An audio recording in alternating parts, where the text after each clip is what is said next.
तो अपने उपस्थिति में रखा है। और इसलिए दाऊद कहता है कहीं के 1000 दिन परमेश्वर तेरे डेरे में एक दिन बिताना उत्तम है। और इस समय जब संसार पर दृष्टि डाले तो संसार जो सत्य को नहीं जानता, संसार जो जीवन को नहीं जानता, देखिए वो अनंत जीवन को नहीं जानता, लेकिन वो एक जीवन को जानता है, वो जो इस देह में होकर जी रहे हैं। क्या आप समझ पा रहे हैं? और इस देह रूपी जीवन को वो जीवित रखने के लिए आज संसार में पूरी तरह से अपने जीवन को भागा दौड़ में लगाए हुए हैं। सुबह से घर से निकल जाते हैं, शाम को घर से वापस आते हैं। और कितने लोग हैं जो टेलीविज़न के सामने, कितने लोग खाना बनाने सामने में, या कितने लोग परिवार में, या इधर उधर घूमने में, या अभी भी कितने सारे लोग सफ़रों में अपने जीवन को व्यतीत कर रहे हैं। देखिए दोनों जीवन की खोज में है, लेकिन एक शरीर रूपी जीवन की खोज में है, लेकिन हम धन्य हैं इस समय आत्मा की जीवन की खोज में। हालेलुया। क्योंकि बाइबल बताता है शरीर पर मन लगाना तो मृत्यु है, लेकिन आत्मा पर मन लगाना जीवन भी है और शांति भी है। हालेलुया। इसलिए देखिए संसार में कितने लोग हैं जो अपने शरीर की खोज में दुनिया की राह पर चल गए हैं, लेकिन शरीर में चैन नहीं है, शरीर में शांति नहीं है, शरीर में संतुष्टि नहीं है, शरीर में आनंद नहीं है, शरीर की इच्छा, शरीर की आवश्यकता की पूर्ति नहीं है, वो कितना भी परिश्रम क्यों न करे। क्या आप समझ पा रहे हैं? इसलिए बाइबल कह रहा है आत्मा पर जो मन लगाता है उसमें अनंत जीवन भी है, और उस आत्मा पर मन लगाने वाले मनुष्य के जीवन में शांति भी है। हालेलुया। और तब फिर आगे कहता है आत्मा जीवनदायक है और शरीर से कुछ भी लाभ नहीं है। हालेलुया। इसलिए धन्य वे हैं प्रिय बहन जो इस हम अंतिम युग में जी रहे हैं। आज संसार की खोज में है, संसार की वस्तु, संसार के पीछे चला जा रहा है। लेकिन याद रखें सुलेमान एक बात बोलता है, मैंने सूर्य के नीचे और पृथ्वी के ऊपर जो कुछ भी देखा, मैं जो कुछ भी अनुभव किया, मैं जो कुछ भी पाना चाहा, मैं जो कुछ भी चीज़ों का सुख, चैन, आनंद लेना चाहा, अंत में मैं क्या पाया कि सब कुछ व्यर्थ है। सब कुछ मानो हम हवा को पकड़ना तो चाहते हैं, लेकिन जब मुट्ठी बांधते हैं और खोलते हैं तो कुछ भी नहीं हासिल होता है। तो सुलेमान कह रहे हैं मैं सब कुछ पर मन लगाया, सब कुछ को पाना चाहा, सब कुछ का आनंद लिया, लेकिन अंत में मैं क्या देखा कि मानो हवा को पकड़ना है। हालेलुया। इसलिए मैंने पिछले संडे कल ही के दिन में एक एग्जाम्पल भी लिया कि लाइट जो है वो परमेश्वर है और छाया जो है संसार है। हम जितने करीब परमेश्वर करीब में आएंगे, संसार उतने ही आपके पीछा करेगा, और आप जितना संसार में जाओगे संसार आपसे भागेगा और संसार कुछ भी हाथ लगने वाला नहीं। क्या आप सुन पा रहे हैं? यही कारण है प्रिय बहन, जब हम प्रभु में बढ़ना चाहते हैं, जब हम प्रभु में जीना चाहते हैं, तो एक है जो अपनी खिंचाव में, अपनी ताकत में, अपनी सामर्थ्य में एक मनुष्य खींचना चाहता है। क्या आप सुन पा रहे हैं? लेकिन याद रखें संसार की जो खिंचाव है वो मृत्यु है, लेकिन प्रभु की जो खिंचाव है वो अनंत जीवन है। हालेलुया। इसलिए बाइबल कहता है अंतिम दिन प्रभु यदि कब्र में चला गया रहेगा उसको वो खींच लेगा। हालेलुया। इसलिए हमारी युग का भविष्यवक्ता जिसका नाम है विलियम मैरियन ब्रनहम, उसने 3 खिंचाव के विषय पर बताया, और हमें उस तीसरा खिंचाव के अंदर में आना है जो परमेश्वर खिंचाव है, जो परमेश्वर अपने वचन के चाहने वाले, अपने वचन में बने रहने वालों को लेकर चला जाएगा। हालेलुया। और देखिए यही संसार खिंचाव है प्रिय बहन। और मैं कितने घरों को, कितने परिवारों को, कितने मनुष्यों को देखा है जो शरीर की पूर्ति करने के लिए घर से कितने बेघर हो गए, परिवार से, बच्चों से, घराने से, रिश्तों से, समाजों से, सबसे दूर हो गए, और अंत में कुछ भी हासिल नहीं हुआ। हालेलुया। वैसे हम बाइबल में एक स्त्री को देखते हैं जिसका नाम है नौमी भी अपने जीवन की खोज में वो यरूशलेम जो रोटी का घर कहलाता है बैतलहम, उसको वो छोड़कर मोआब देश में चला गया, और वो मृत्यु का देश था। अपना पति खो दिया, अपने बच्चों को खो दिया, अपना बहू को खो दिया, अपने पूरे घराने को खो दिया। अंत में क्या कहता है, मुझे नौमी मत कहो, मुझे मारा कहो। क्या आप सुन पा रहे हैं? हालेलुया।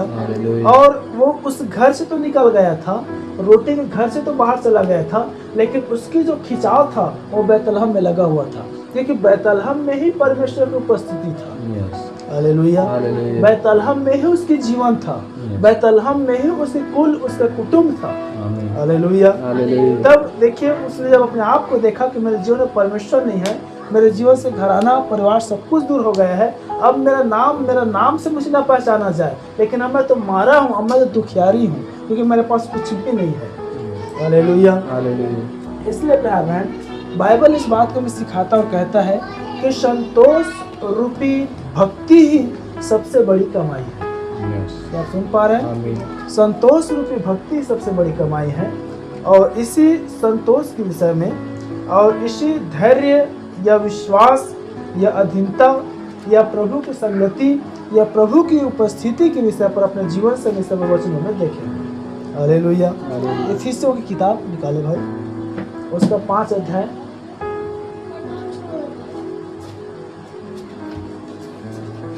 इफिसियों उसका 5 अध्याय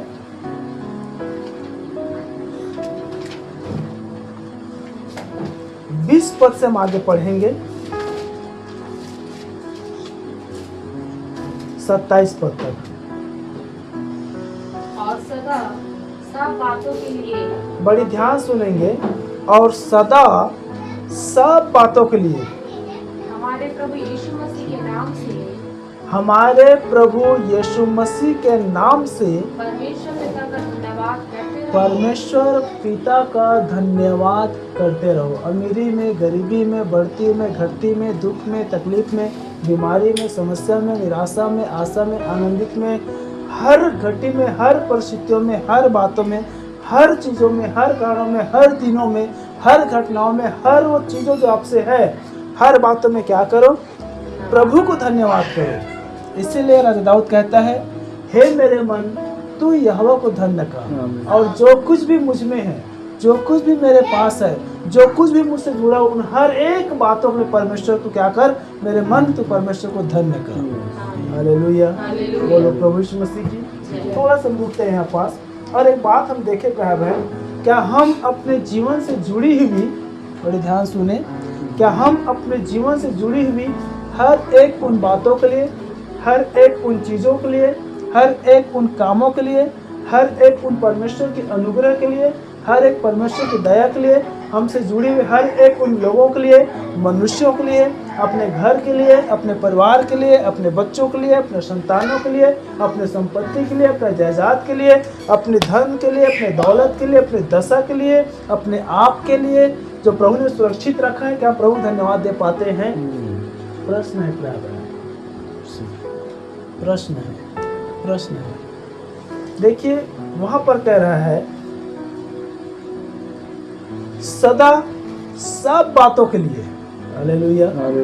इसीलिए पौलुस कहता है, मैं जो कुछ भी हूँ, आप जिस दशा में हैं, आप जिस परिस्थिति में हैं, आप जिस हालात में हैं, देखिए आज संसार में बहुत से धनवान हैं। अभी भैया से बात हो रहा था, आज लोगों के पास कितने लोग पास धन है, तो अपने उस धन को नहीं खा पा रहे हैं। क्या आप सुन पा रहे हैं? आज लोगों के पास इतने धन है कि अपने उस धन और संपत्ति में नहीं रह पा रहे हैं। क्या वो भी धन कुछ धन के काम है? क्या वो भी बंगला, वो भी घर, वो भी संपत्ति कुछ काम का है, जिसको खुद उसमें प्रयोग नहीं कर पा रहा है?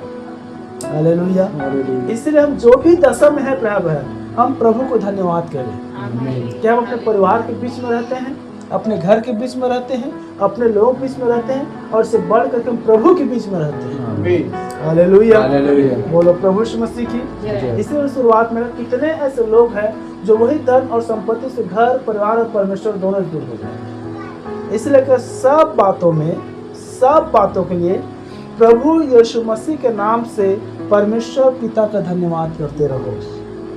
फिर से ध्यान सुने, सब बातों के लिए प्रभु यीशु मसीह के नाम से परमेश्वर पिता का एक बार धन्यवाद करो, और भूल जाओ नहीं, हर दिन, हर समय, हर घड़ी, हर बातों में धन्यवाद करते रहे। धन्यवाद करते रहे। हालेलुया। ऐसा नहीं कि प्रभु है आज मैं मरने से बच गया, आपको धन्यवाद, फिर भूल गए, फिर संसार में जी रहे। ऐसा नहीं कि प्रभु धन्यवाद आपने वचन दिया फिर भूल गए। हर समय, हर दिन, हर रोज क्या करते रहे? प्रभु को धन्यवाद करते रहे। हालेलुया। ये प्रभु की आज्ञा है। इससे पहले मैं एक और बात बता दूं, हमारे युग का भविष्यवक्ता जिसका नाम विलियम ब्रैनम है, वह इस इफिसियों की किताब को दुल्हन की किताब कहा है। हालेलुया। और जब हम उसकी दुल्हन हैं तो याद रखें प्रभु यीशु मसीह हमारा दूल्हा है। हालेलुया।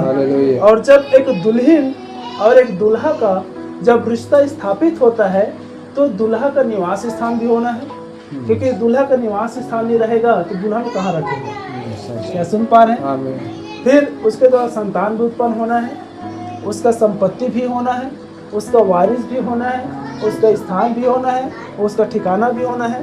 तो याद रखें भाई बहन, बाइबल कहती है प्रकाशित वाक्य में, आत्मा और दुल्हन दोनों कहती है आ, और सुनने वाले कहे आ, तब प्रभु आ जाएगा। हालेलुया। तो हम जानते हैं कि इस अंतिम युग में जो हम वचन पर चलने वाले हैं, भविष्यवक्ता की बातों को सुनने वाले हैं, हम उसकी दुल्हन हैं। हालेलुया। और यीशु मसीह हमारा दूल्हा है। क्या आप सुन पाए? और जितने व्यक्ति यूहन्ना 1:12-14 के अनुसार जितने व्यक्ति यीशु मसीह को ग्रहण करते हैं वो परमेश्वर की संतान कहलाते हैं। आमीन। क्या आप देख पाए? आमीन। और जो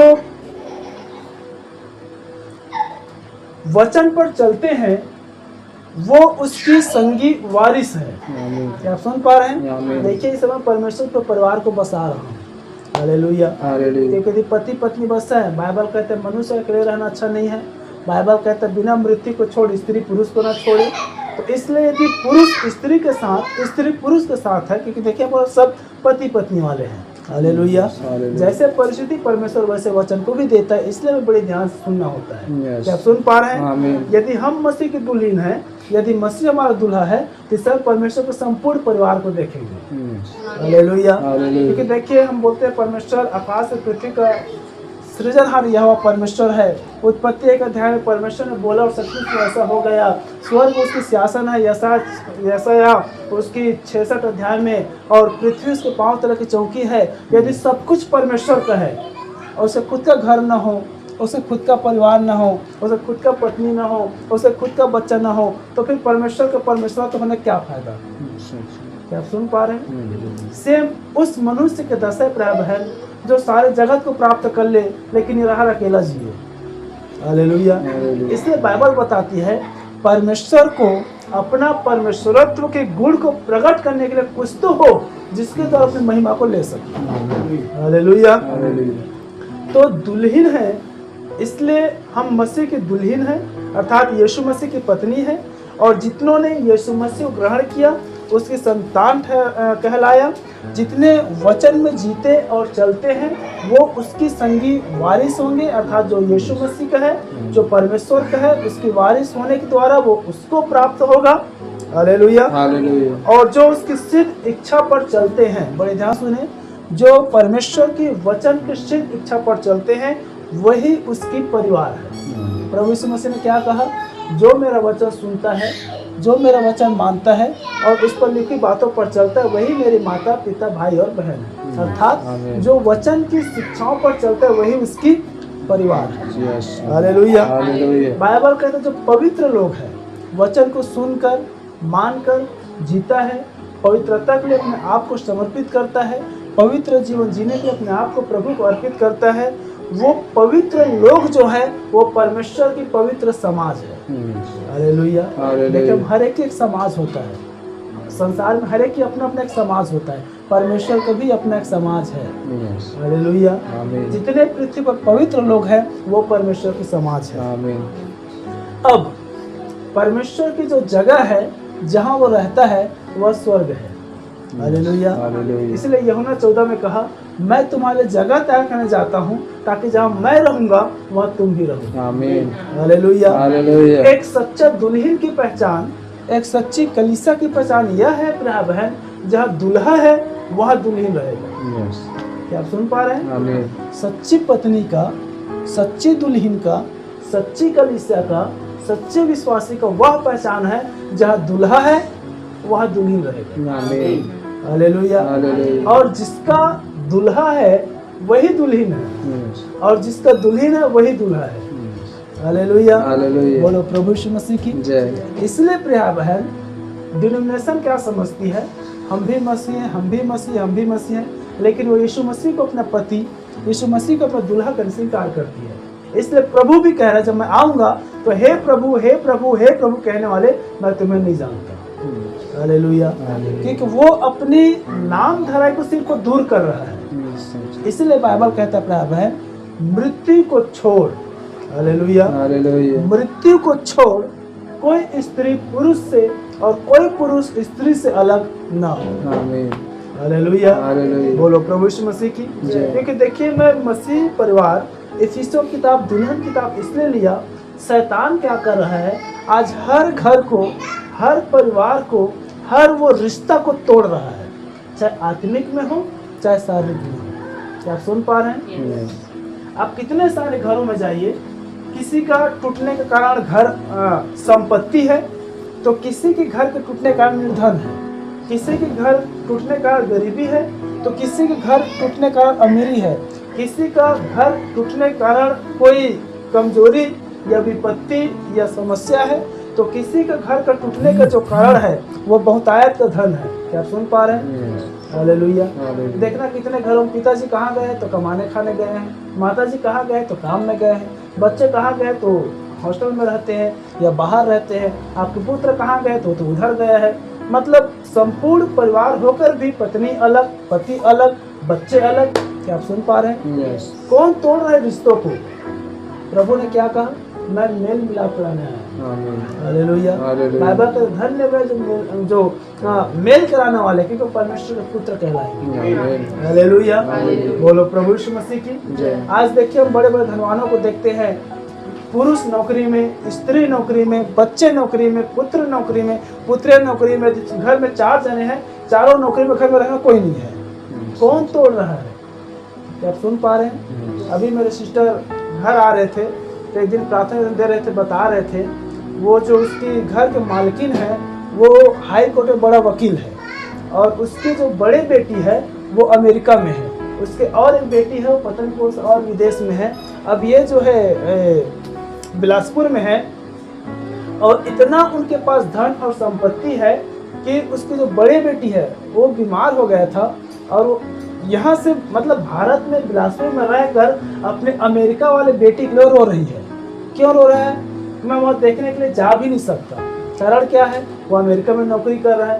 कारण क्या है? ये यहाँ रहकर नौकरी कर रहा है। पैसा उसको अलग कर दिया है। क्या सुन पा रहे हैं? और फिर उसको कमजोरी और बताया कि आप क्यों नहीं जा रहे हैं आंटी? तब बोले, बेटा यदि मैं यहाँ से कुछ दिन के लिए चली जाती हूँ तो लोग और मेरे जो समाज है, मेरे जो लोग हैं वो क्या सोचते हैं कि अब ये नहीं आएगी यहाँ, अब ये वापस चली गई है, वापस नहीं आएगा, तो मेरे बंगला पर वो कब्जा करना चाहते हैं। मेरे पत्नी उसको देखे कितना बड़ा बंगला है।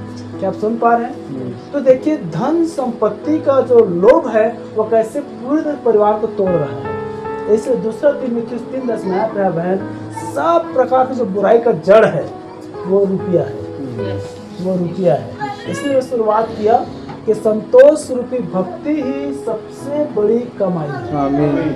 हालेलुया। हालेलुया। संतोष रूपी भक्ति सबसे बड़ी कमाई है। तो हम यहाँ पर देख रहे हैं, जो पवित्र लोग हैं वही परमेश्वर का समाज है, स्वर्ग परमेश्वर का निवास स्थान है, और उसका जो घर है वो आप और हम हैं। हालेलुया। पहला कुरिन्थियों 3:16 में आया, क्या तुम नहीं जानते तुम उसका घर हो? परमेश्वर का रहने का घर आप और हम हैं। आपका और हमारा एक निवास स्थान होना है। क्या आप सुन पा रहे हैं? आपका एक निवास स्थान है, और उसका जो परमेश्वर के धन है प्रिय बहन, वो है हमारी विश्वास। क्या आप सुन पा रहे हैं? उसका जो धन है वो हमारी विश्वास है। हम विश्वास में धनी हैं, हमें विश्वास में धनी होना है। आमीन। संसार के विश्वास में नहीं, प्रभु में और वचन में। आमीन। क्या आप संपूर्ण एक परिवार के दृश्य देख पाए कि कैसे दुल्हन परमेश्वर की आप और हम हैं। कैसे जितनों ने यीशु मसीह को ग्रहण किया उसके संतान, पुत्र, पुत्र कहलाते हैं। कैसे वचन पर चलने वाले उसके वारिस कहलाते हैं। कैसे इच्छा पर चलने वाले उसके परिवार है। कैसे पवित्र लोग उसके समाज है। कैसे स्वर्ग उसकी जगह है और उसका घर आप और हम है और उसका धन आप और हमारी विश्वास है। आमीन। हालेलुया। और ये सारी बातें मिलकर एक सुंदर परिवार की रचना को करता है। आमीन। इसमें से एक भी यदि बातें ना हो, बड़ी ध्यान सुने, सब चीज हो, यदि एक बातें ना हो तो भी सब कुछ व्यर्थ है। मैंने कितने घरों में देखा है, धन है, संपत्ति है, रुपया है, पैसा है, रहने की जगह है, लेकिन ये बच्चे ही नहीं हो तो क्या आप सुन पा रहे हैं? पूरी जीवन बच्चा चाहिए, बच्चा चाहिए, ये पाए वो पाए, यहाँ जाना यहाँ जाना। क्या आप सुन पा रहे हैं? हालेलुया। इसलिए मनुष्य का अकेले रहता नहीं है, पूरे परिवार में प्रभु की शांति होती है। हालेलुया। पूरी परिवार के द्वारा प्रिय बहन हमें परमेश्वर की महिमा करना होता है। इसलिए दरोगा को पतरस ने कहा कि तू विश्वास करे तो पूरी तुम्हारे घराना उद्धार पाएगा। कब? जब हम सब पूर्ण परिवार एक साथ रहते हैं तब। बाइबल कहता है जहाँ 2 या 2 से अधिक मेरे नाम इकट्ठा होते हैं, अर्थात एक परिवार में जो पारिवारिक प्रार्थना होता है, प्रभु वहाँ उपस्थित होता है। हालेलुया। क्या आप सुन पा रहे हैं? इसलिए पारिवारिक प्रार्थना होनी है। अब आते अपने फिर सुन बातों में। सदा सब बातों के लिए हमारे प्रभु यीशु मसीह के नाम से परमेश्वर पिता का धन्यवाद करते रहो। यदि प्रिय है बहन, अभी भी यदि आपके जीवन में प्रभु को धन्यवाद देने के लिए यदि कोई बातें रुकावट है, प्रभु को धन्यवाद देने के लिए यदि कोई चीजें, कोई वस्तु, कोई बातें, कोई मनुष्य यदि रुकावट है, आज हम उसे अपने जीवन से दूर कर दें।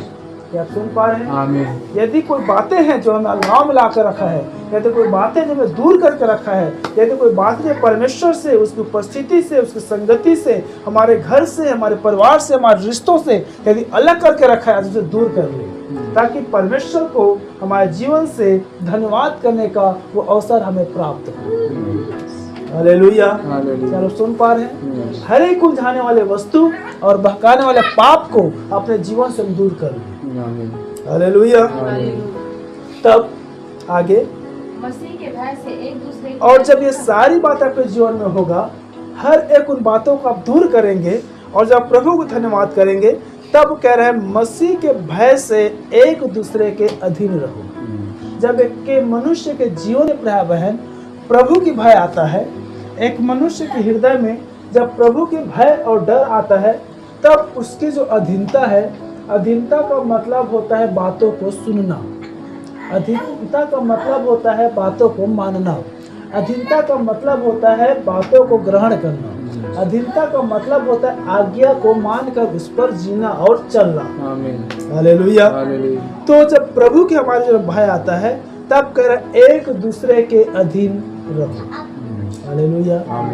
जैसे हम प्रभु के अधीन रहते हैं, तो प्रभु भी हमारी प्रार्थनाओं को, प्रभु भी हमारी इच्छाओं को, प्रभु भी हमारी आवश्यकताओं को पूरा करने में विश्वास होकर धर्मी परमेश्वर ठहरता है। आमीन। हालेलुया। तो क्या कह रहे हैं? मसीह के भय से एक दूसरे के अधीन रहो। इसलिए परिवार में, पत्नी में, पति में, बच्चों में मसीह की भय होना अति आवश्यक है। मसीह की भय होना अति आवश्यक है। जब मसीह की भय आता है, तब हमें वो अधीनता आती है। हालेलुया। यदि मसीह की भय नहीं, तू अपना काम कर, मैं अपना काम करूंगी, तो अपना रास्ता देख, मैं अपना रास्ता देखूंगी, तुम अपना जीवन जियो, मैं अपना जीवन जीऊंगी, तुम अपना देखो, मैं अपना देखूंगी। फिर वही से तू मैं शुरू, फिर वो परिवार नहीं रह जाता है। और जब परिवार नहीं रह जाता प्यार बहन, तो वहाँ पे प्रभु की उपस्थिति अपने हमें आत्मा उठा लेता है। हालेलुया। तो मसीह के भय से एक दूसरे के अधीन रहो। 22 पद। हे पत्नियों, अब देखिए, बड़ी ध्यान से सुने। हे पत्नियों, अपने अपने पति के ऐसे अधीन रहो, अपने अपने पति के ऐसे अधीन रहो जैसे प्रभु के। हालेलुया। बड़ी ध्यान सुने बहन, ये स्त्रियों के लिए भी है और हम पुरुषों के लिए भी है, क्योंकि आप लोग शारीरिक पत्नी हैं और हम सब मिलकर मसीह की आत्मिक पत्नी है। क्या आप सुन पा रहे हैं? आमीन। इसलिए स्त्रियों अपने ऊपर प्रॉपर्ली ना ले कि पास्टर सिर्फ स्त्रियों कह रहे हैं, अपने आपको छोड़ रहे हैं। हालेलुया। ये हम जितने बैठे हम सब प्रभु की दुल्हन है। हम सब प्रभु की पत्नी है। तो क्या कह रहे हैं, हे पत्नियों अपने अपने पति के ऐसे अधीन रहो। अब यहाँ पर अपने अपने क्यों आया है? हालेलुया। अपने अपने पति के अधीन रहो क्यों आया है? क्योंकि प्रभु भी जानता है, पौलुस भी जानता है, कितनी बार स्त्री अपने पति की न सुन करके दूसरे पति की सुनता है, या अपनी पुरुष की न सुन करके दूसरे पुरुष सुनता है। इसलिए हर एक स्त्री को अपना पति को पहचानना आना है। हालेलुया। हर एक स्त्री को अपने ही पति के अधीन रहना आना है।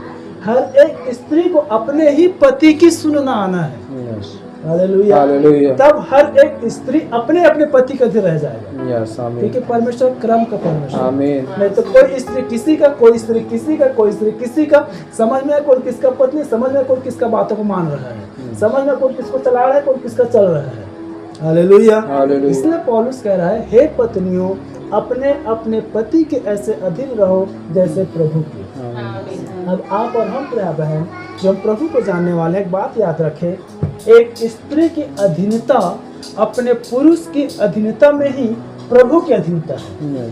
क्या आप सुन पा रहे हैं? एक स्त्री की अधीनता अपने पति के अधीनता में ही प्रभु की अधीनता है। कोई भी स्त्री यह नहीं कह सकता कि मैं प्रभु के अधीन हूँ, मैं प्रभु पर विश्वास करती हूँ, मैं प्रभु पर भरोसा करती हूँ, और अपने पति से दूर रहे, अपने पति की न सुने, अपने पति की भय न माने, अपने पति की आज्ञा न माने। क्या आप सुन पा रहे हैं? आपके पति की अधीनता ही आपके जीवन से प्रभु की अधीनता को दिखाएगी। हालेलुया। देखिए यहाँ पर एक स्त्री के लिए पति ही उसका प्रभु है। सुन पा रहे हैं? एक स्त्री के लिए पति ही उसका परमेश्वर है। हालेलुया। इसलिए हे पत्नियों अपने अपने पति के ऐसे अधीन रहो जैसे प्रभु के। यदि आप प्रभु के अधीन हैं तो पति के भी अधीन रहेंगे, और पति के अधीन है तो प्रभु के भी आप अधीन रहेंगे। हालेलुया। कोई भी स्त्री यह नहीं कह सकता मैं पति के भले अधीन नहीं रहती लेकिन प्रभु के अधीन रहता हूँ। कोई भी स्त्री यह नहीं कह सकता मैं भले प्रभु की बात नहीं मानता लेकिन पति के अधीन रहता हूँ। क्या आप सुन पा रहे हैं? 23 पद, क्योंकि पति पत्नी का सिर है। अब बड़ी ध्यान सुने, पौलुस पत्नियों को अपने पति के अधीन रहने के लिए क्यों बोला? प्रश्न यही है, क्यों बोला? क्योंकि पत्नी का सिर उसका पति है। हालेलुया। क्योंकि सिर में ही, बड़ी ध्यान से सुने, सिर में ही आँख है, सिर में ही कान है, सिर में ही नाक है, सिर में ही मुंह है, सिर में ही मन है, सिर ही सब कुछ पूरा देह को चलाता है। हालेलुया। क्या सुन पा रहे हैं? इसलिए हर एक सिर ही घर का अच्छा प्रबंधक हो। अब ये पुरुषों के पास हर एक पुरुष घर का चलाने वाला हो। हर एक पुरुष घर की आवश्यकताओं को, घर को संभालने वाला हो। हालेलुया।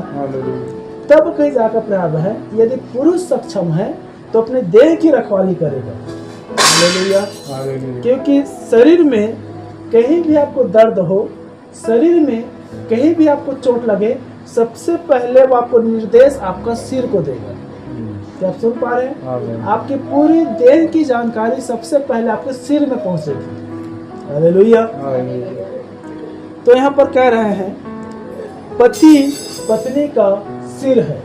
इसीलिए प्रभाव है, सिर के बगैर देह का कुछ भी काम नहीं है। सिर के बगैर देह जो है मरी हुई है। हालेलुया। इसलिए अपने पति के अधीन रहना। हमारा पति, हमारा पुरुष, हमारा प्रभु यीशु मसीह है, हमें उसके अधीन रहना है। स्वाभाविक में हमारा जो शारीरिक पति है उसके अधीन रहना है, क्योंकि पति पत्नी का सिर है, जैसे कि मसीह कलीसिया का सिर है। हालेलुया। इसीलिए कलीसिया को यीशु मसीह के अधीन आना है, यीशु मसीह के अधीन रहना है, और आप ही देह का उद्धार करता है। हालेलुया। क्या सभी भाई और बहन आपको ध्यान सुन पा रहे हैं? क्या कह रहे हैं? जैसे कलीसिया का उद्धार करता यीशु मसीह है, वैसी एक स्त्री का उद्धार, एक स्त्री का शोभा, एक स्त्री का जीवन, एक स्त्री का आदर्श उसका पति है। Hallelujah, hallelujah. फिर से बड़ी ध्यान सुने, क्योंकि बस अभी समाप्त करने वाले हैं। एक स्त्री की शोभा, एक स्त्री के आदर्श, एक स्त्री की जीवन, एक स्त्री के मान सम्मान उद्धार, कुछ भी क्यों न कहे, उसका पुरुष है। जैसे यीशु मसीह के बिना कलीसिया मरी हुई है, वैसे पुरुष के बगैर स्त्री मरा हुआ है। Hallelujah, hallelujah. क्योंकि यीशु मसीह आप ही देह अर्थात पत्नी का उद्धार करता है। क्या आदम ने हवा को नहीं कहा कि तू मेरे हड्डी में की हड्डी, मेरी मांस में की मांस है, तू मेरी देह है। हालेलुया। इसीलिए यीशु मसीह भी कहता है, जो कोई मेरा देह खाता है और मेरा लहू पीता है, अनंत जीवन उसका है। हालेलुया, बोलो प्रभु यीशु मसीह की। वैसे प्राय बहन, सिर अर्थात पति पत्नी का उद्धार है। तब लिखा है, पर जैसे कलीसिया मसीह के अधीन है, वैसे ही पत्नियां भी हर बात में अपने अपने पति के अधीन रहे। फिर वही बात आ गया, जैसे कलीसिया यीशु मसीह के अधीन रहती है, वैसे हर एक स्त्री, हर एक पत्नी जो है, हर बात में, एक बात में नहीं कि बस आपका मेरा शादी हो गया, मैं आपकी पत्नी हूं ना, बात खत्म। क्या सुन पा रहे हैं? एक बात में नहीं, हर बात में, हर बात में, हर बात में अपने अपने पति के अधीन रहे। चाहे दुख हो, कठिनाई हो, समस्या हो, अमीरी हो, गरीबी हो, बीमारी हो, लाचारी हो, किसी भी कार्य क्यों ना हो। मेरी पत्नी यहाँ पर बैठी है, उनके लिए एक अच्छा गवाही था। जब हम दोनों का शादी के समय में आया, तब इसके परिवार के लोग यही बोले, इसके जो बड़े पापा है, कि देख बेटी, स्त्री जब घर से निकल जाती है अपने पति के पास, तो उसका मृत शरीर ही वापस आता है, बाकी पूरे जीवन उसका पति का हो जाता है। क्या बोले थे? हालेलुया। तो देखिए, एक स्त्री का पूरा जीवन उसके पति के हाथ में रहता है। क्या आप सुन पा रहे हैं? इसलिए कह रहे हैं, हर बात में प्राय बहन अपने अपने पति के अधीन रहना जाने या रहें। हे पत्नियों, अपनी अपनी पत्नी से, अब पतियों के पारी है, हे पतियों अपनी अपनी पत्नी से, जैसे स्त्रियों को चेतावनी दिया अपने पति को पहचानो, पतियों को भी यही बात सिखा रहे, अपनी अपनी पत्नी को पहचानो। हालेलुया। हे पति अपनी, हे पतियों अपनी अपनी पत्नी से प्रेम रखो, जैसा मसीह ने भी कलीसिया से प्रेम करके अपने आप को उसके लिए दे दिया। हालेलुया। पुरुषों, अपनी अपनी पत्नियों से ऐसा प्रेम रखो मानो आपका जीवन आपका नहीं है, उसका जीवन है। अब आपका जीना आपका जीना है, अपने पत्नी के लिए जीना है। हालेलुया। जैसे स्त्री पुरुष के अधीन है, पुरुष को भी पूरी तरह से अपने आप को अपनी पत्नी को सौंप देना चाहिए। हालेलुया। और तब कह रहा है 26 पद में कि उस वचन के द्वारा जल के स्नान से शुद्ध करके पवित्र बनाए। तब जिस प्रकार विवाह जो है सारी अपराध को एक स्त्री और एक पुरुष ढांप देता है, वैसे मसीह में प्राय बहन बपतिस्मा जो है, जल के स्नान जो है, सारे पाप गुनाह अधर्म अपराध को धो देता है और परमेश्वर के लिए, पुरुष के लिए, पति के लिए एक पत्नी को शुद्ध और पवित्र करके नया बना देता है। हालेलुया। इसलिए वचन हमेशा एक मनुष्य को नया करता है। इसलिए वचन सुने, इसलिए वचन पढ़े, इसलिए संगति में वचन में बने रहे, ताकि हम दिन प्रतिदिन हम नया होते चले जाएं। हालेलुया।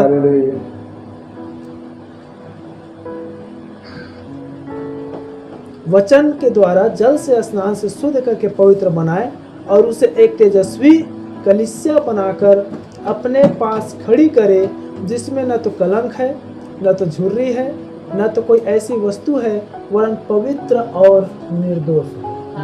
हालेलुया। एक स्वाभाविक स्त्री हो चाहे एक आत्मिक स्त्री हो, हमें अपने अपने पुरुष के लिए, अपने मसीह के लिए, अपने सिर के लिए प्राय बहन हम अपने आप को ऐसे रखें, हम अपने आप को ऐसे बनाएं जिसमें न तो कोई कलंक हो, न तो कोई झुर्री हो, न तो कोई दाग हो, परंतु तेजस्वी हो, पवित्र हो और निर्दोष हो। हालेलुया। कोई भी हमारे जीवन में, कोई भी हमारे कार्य में, कोई भी हमारे स्वभाव में, कोई भी हमारे व्यवहार में, कोई भी हमारे चाल चलन में, कोई भी हमारे जीवन में कुछ भी दाग और दोष ना हो, वरन प्रभु के लिए हम पवित्र और निर्दोष जब ठहरे रहेंगे, तब मैंने कहा पवित्र लोग परमेश्वर के समाज है। परमेश्वर अपने पवित्र जीवन जीने वालों को लेने के लिए वो आ रहा है। आमीन। हालेलुया। हालेलुया। और इसलिए प्रिय बहन, बाइबल जिस प्रकार से पति पत्नी से शुरुआत हुआ है, सृष्टि का जो मनुष्य का उत्पत्ति या वंशावली है, पति पत्नी शुरुआत हुआ है। परमेश्वर एक बार फिर से अपने दुल्हन को लेने के द्वारा इस जगत का अंत करने पर है। इसलिए मैंने आरंभ में कहा, संसार में आप किसी भी चीज़ों को न ढूंढे, संसार आप किसी भी चीज़ को ना पाए, अंत में आपको मृत्यु ही मिलेगा। सुलेमान करे, हे जवान अपने जवानी की अभिलाषा से भाग। हालेलुया। हे जवान अपनी जवानी की अभिलाषा से भाग। जब तक हमारे अंदर में जवानी रहता है, हम परमेश्वर को नहीं ढूंढते हैं, हम संसार को ढूंढते हैं, संसार खोजते हैं, संसार में जीना चाहते हैं, संसार में पाना चाहते हैं, संसार में आनंद मना चाहते हैं। इसलिए सब 12:1 में कहा, हे जवान अपने जवानी के दिनों में तू आनंद तो कर, परंतु अपने सृजनहार यहोवा परमेश्वर को स्मरण कर, क्योंकि अंत में तेरे सब बातों का वो न्याय करेगा।